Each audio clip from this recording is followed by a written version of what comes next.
Last night, President Trump spoke at a rally in Tampa. The crowd was visibly angry at reporters who were there to cover the event and wasn't afraid to show it.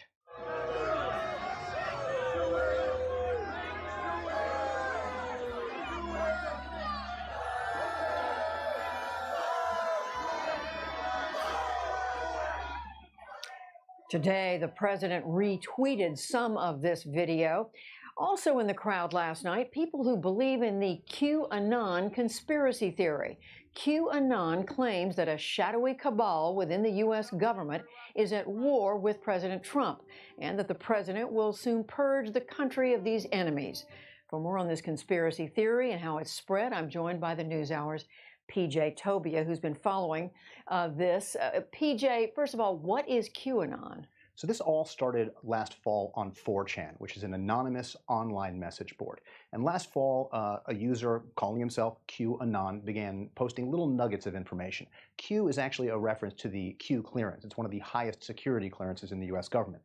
Q claims to be highly placed in the government and has visibility into a kind of conspiracy of globalists, a permanent criminal government that's been running the U.S. government for decades. This, of course, includes the Clintons, the Obamas, the financier George Soros, and many, many others. The conspiracy goes on to posit that President Trump will team up with the U.S. military and crush this cabal by throwing them all in jail, starting with Hillary Clinton. Do they have any evidence that this is going on, that the Obamas, the Clintons are trying to overthrow President Trump? So what they're claiming as evidence are Q's posts on 4chan, and then it migrated to another board called 8chan.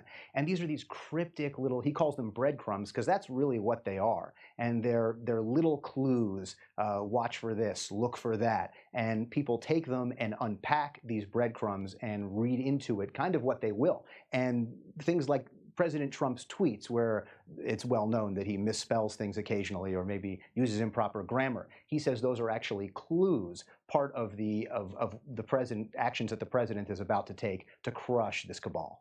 So who's on board with this? Who are the people who are following this? We know there were people at this rally last night in Tampa that were wearing T-shirts or holding signs saying QAnon. Who are these folks? Do you have any idea, or how many of them? When it comes to conspiracy theories or a lot of fringe groups on the right or the left, it's really hard to quantify and get numbers. But YouTube pages where QAnon's breadcrumbs are unpacked and discussed have hundreds of thousands of hits.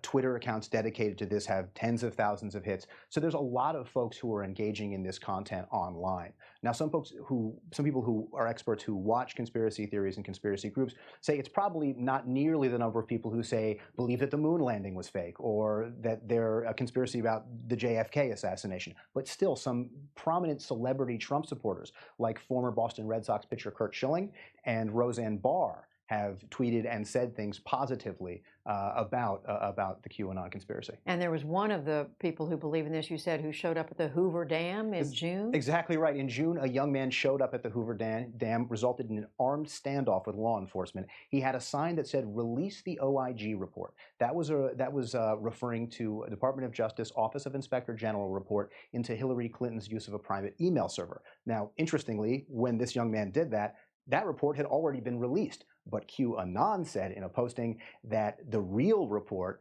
hadn't been released yet and that there were actually other reports, OIG reports, that were much more critical of Hillary Clinton and the Democrats and could result in them getting arrested. And that's what he wanted released. So, PJ, where does this go from here? Do authorities watch this kind of thing? There's nothing illegal about it, is there?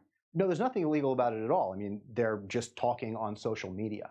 But as these people start appearing in the real world, I think we're all going to be watching them much closely. Look, the bottom line about this conspiracy theory is that it's a conspiracy to protect Trump. So things that to the rest of us might seem like bad news for Trump, like the Mueller investigation, they look at as actually part of Trump's grand strategy. You see, he was colluding with, he wanted to make it look like he was colluding with Russia on purpose so that Robert Mueller would be hired and he could team up with Trump, Mueller and Trump, teaming up together to investigate the Clintons and the rest of the deep state and their global pedophile sex ring.